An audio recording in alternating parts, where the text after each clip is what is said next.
Ang mga bata po ngayon, sad to say, you are weak. Hindi kayo katulad nung panahon namin na hindi kami iyakin.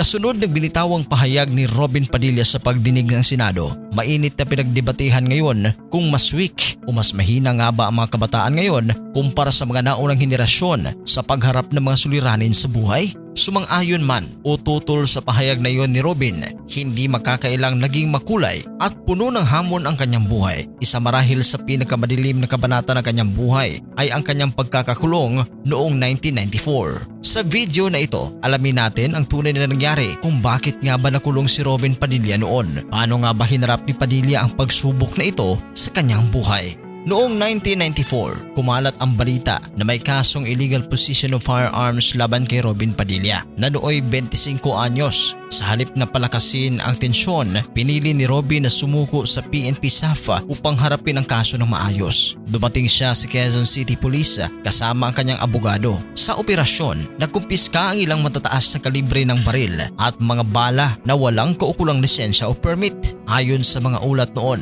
kabilang sa mga na-recover ang mga high-powered firearms, mga bala at iba pang military type equipment. Itinanggi ni Padilla na may intensyon siyang gamitin ang mga ito para sa illegal na aktibidad. Ngunit hindi nito napigilan ang pagsasampa ng kaso laban sa kanya. Kinasuhan siya sa ilalim ng batas laban sa illegal possession of firearms. Matapos ang paglilitis, nahatulan siya ng pagkakakulong na mula 17 hanggang 21 years. Dinala siya sa New Bilibid Prison kung saan niya sinimulan ang pagsisilbi ng kanyang sentensya.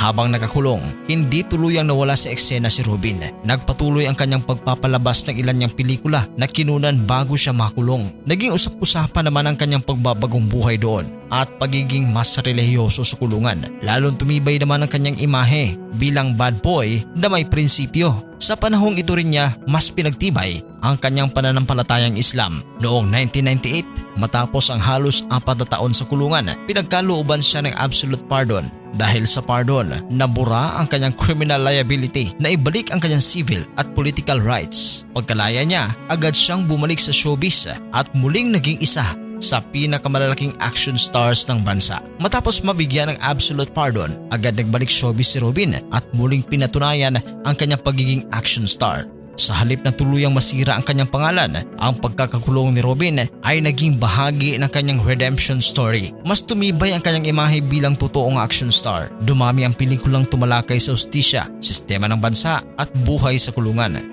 Naging bahagi rin ito ng kanyang narrative hanggang sa pagpasok niya sa politika. Noong 2022, siya ay nahalal bilang senador ng Pilipinas. May iba't ibang pananaw tungkol sa kanyang kaso. May nagsasabing naging biktima siya ng political circumstances noong panahong iyon. May naniniwalang malinaw ang paglabag sa batas at dapat lamang ang naging hatol ang presidential pardon ay naging usapin din ng debate noon. Hanggang ngayon, isa pa rin sa hobby ni Robin Padilla ang pangunguleksyon ng mga baril.